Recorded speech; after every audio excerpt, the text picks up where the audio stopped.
assertion that COVID was God sent, and it is more justifying cause to just restrict them. That COVID, according to the government, was God sent for restricting the opposition. Does COVID know your parties? Does COVID, is it segregative? Are there no opposition members of your parties who have died of COVID? So that shows, and really I would like the public to see how some of these leaders mislead the public, misguide the young people, make statements that are out of logic, that COVID was God sent to help the government. First of all, this is not the first campaign. The old campaign, as I have said, there have been campaigns. So on that one, I'd like only say public, see who these are.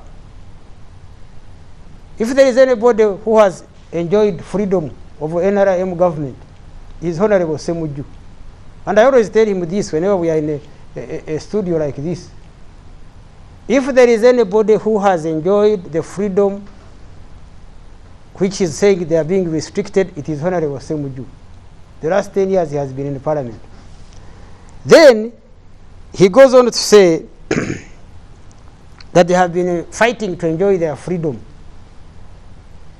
If there was no freedom, with all the heinous, criminal, inconsiderate, insensitive statements that you make in public without caring their implications, and you will go free, which is not something to be proud of, but you should be ashamed of, is a sign that you really don't care about the people of Uganda who like peace. By the way,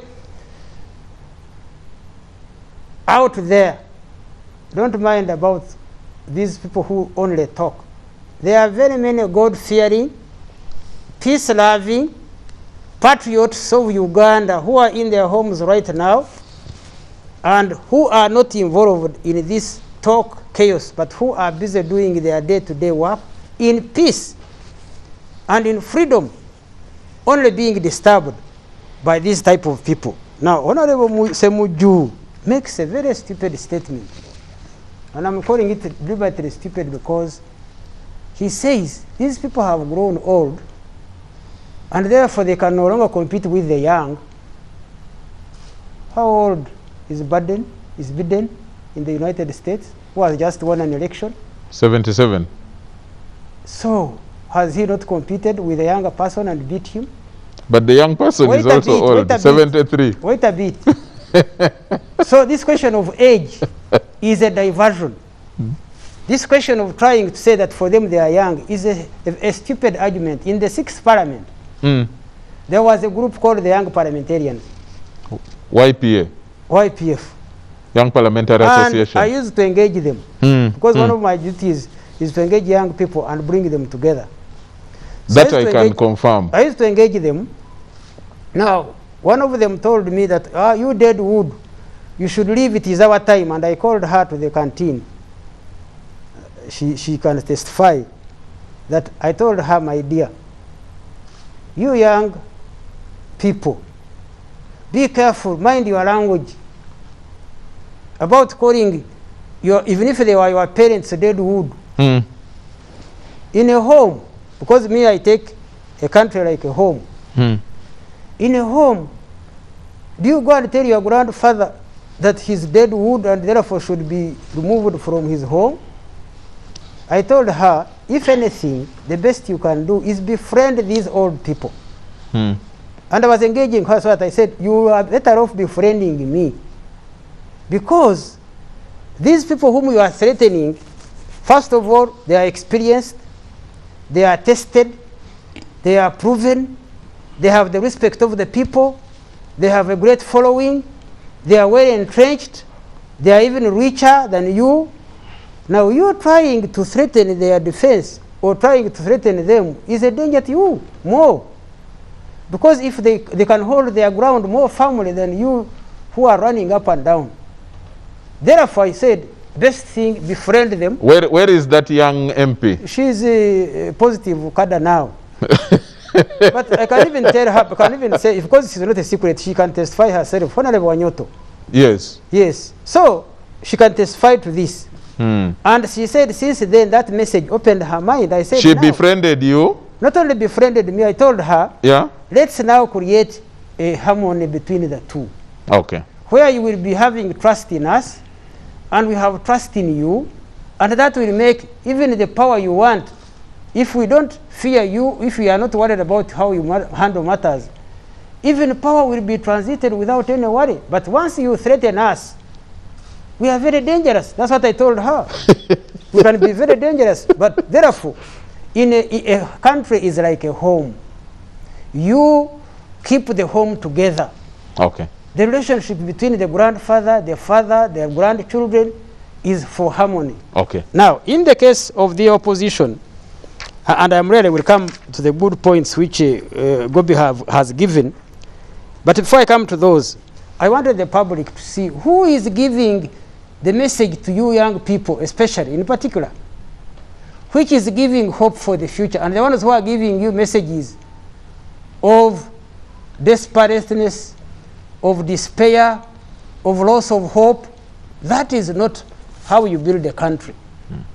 I would like you to see leaders who give you a hope for the future, who talk about common interest of the public, not those who are saying, you know, COVID, even if it kills you, it's because the government is the one who are taking advantage of it.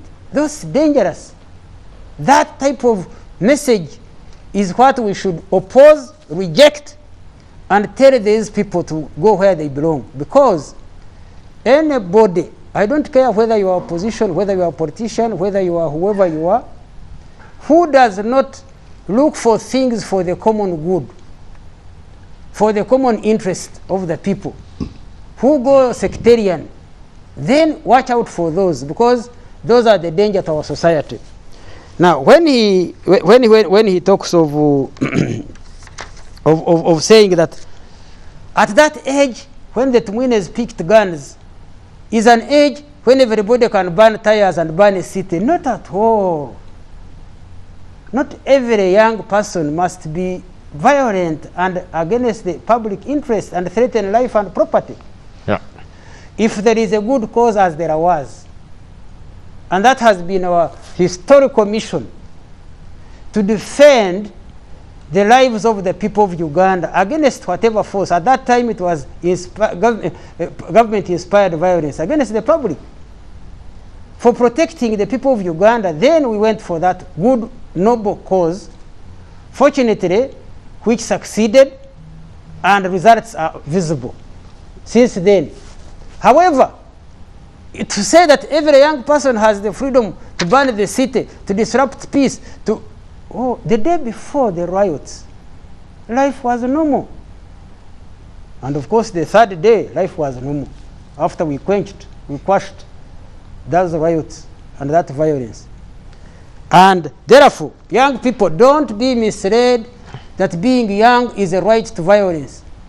Can I make a follow-up there, General? That is a complete... sorry to interrupt you there. That is how they are inspiring violence, General, inciting it among... It is not the right of young people to riot, to demonstrate, to destroy property, to threaten lives. That is the wrong. A demonstration, peaceful, is allowed by the Constitution. That one have a peaceful demonstration is allowed. Not a riot. A riot, the violent riot, is not allowed. Yes. That one I agree with you. But a demonstration, a peaceful demonstration, is allowed by the Constitution. And I came with a copy of the Constitution just in case you will need it.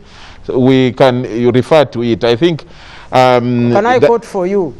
The Constitution says, in the enjoyment of your rights, yes, do not infringe on the rights of others. That's why I said peaceful. Yes. Peaceful demonstration. Yes. But anyway, I wanted to go back to what you said. We quashed the demonstrations or the riot. The question is, what methods did you use to quash it? Is it supposed to be, and that's where I want you to, because you referred well to your role in going to fight against what was seen as a repressive government, a government that had gone, in your words, that had gone against the will of the people, and that's why you fought. In fact, I think it is Pecos Kutesa in his book, How I Saw It, who talks about how he saw President Museveni then, I think he was Minister of Defense, how he was mistreated at a roadblock in Chireka, and that alone angered him to go into the bush and fight against that government, 1980, 1986.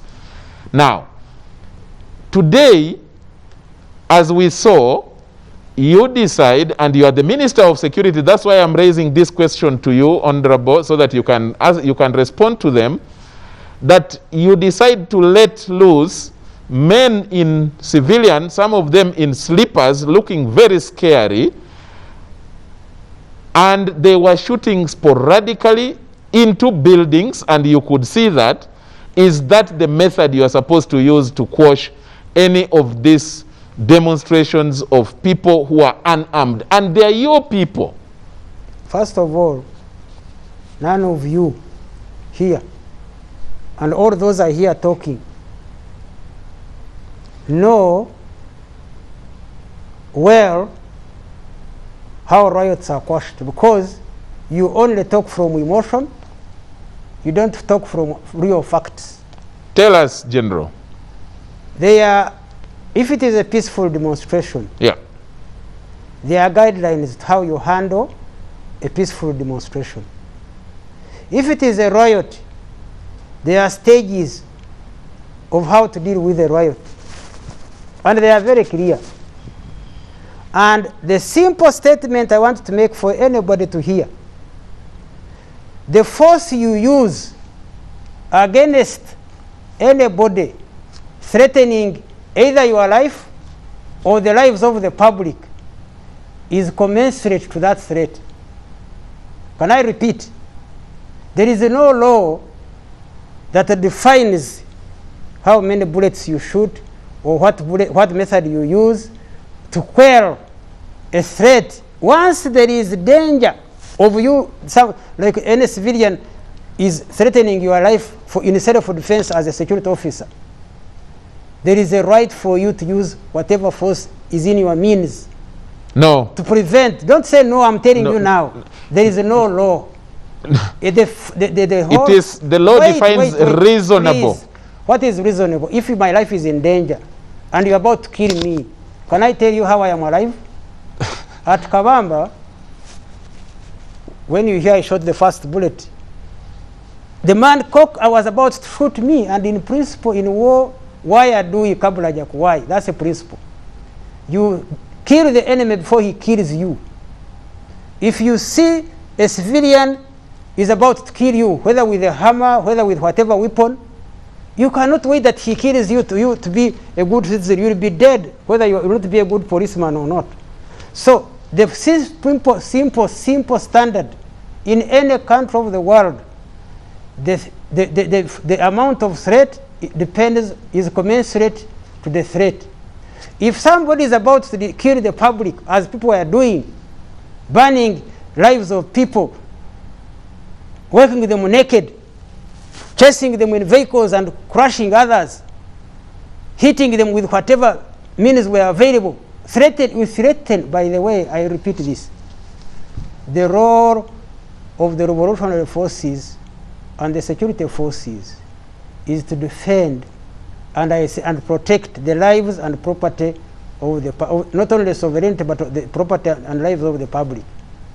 Once you threaten the public and put the public, and you want to burn Kampala, you want to burn the city, you collect fuel for burning the city, you hide it, you collect tires, premeditated plan of evil against public interest. How ashamed you people are. that you are condemning the security forces which saved the destruction of public life and lives, which has always been why they are deployed, and you people are in your houses sleeping when they are out there guarding you. Whoever it is, I hear leaders, some leaders who only condemn security forces. Without those forces, you will not be what you are doing. The moment if we remove those who are guarding you, you will be more in trouble over the bad people, because in society there are bad people. Okay. Now, once they get bad leaders who incite them to commit crimes, and you behave like a criminal, you are treated as a criminal. So this whole nonsense of saying the whole blame is on security, who caused it in the first place? There was peace the previous day. There has been peace in the country, in the whole country is peaceful and calm. Who caused the problem? Now, Gobi brought a very good point. Motive. What was the motive to burn the city and destroy the lives of people and disrupt the peace? General, we are supposed to go for a break. Yes, so I what wanted was to find the motive out who was responsible? From your authority, before we go for the break, did you have intelligence about this predetermined or premeditated plans? Can I show you? How many days before? No, many days. Do you many know days. Why didn't you quash? Why didn't you stop it and nip it in the bud? Don't teach us what to do. Let me tell you. You know. No, me, I'm just asking a question. Let me now tell you. You know how to deal with a boil? Have you ever had a boil on your body? Do you know how to deal with it? You leave it to get ready. So that it can burst on its own, and then you carry out surgery properly. We had information that these people were preparing for this. When we arrested their insignia uniforms, you know, remember that? The uniforms of NUP, with ranks, with levels of command, with their whole structure, we knew what they were up to. Okay. And we're waiting. I need us to go for a break. Wait. We're waiting for this boil to burst. Unfortunately, it has burst. Okay. I will bring in Honorable Semuju. Immediately after the break, I'm bringing in Honorable Semuju and the rest of the panel. But let's take a break right now.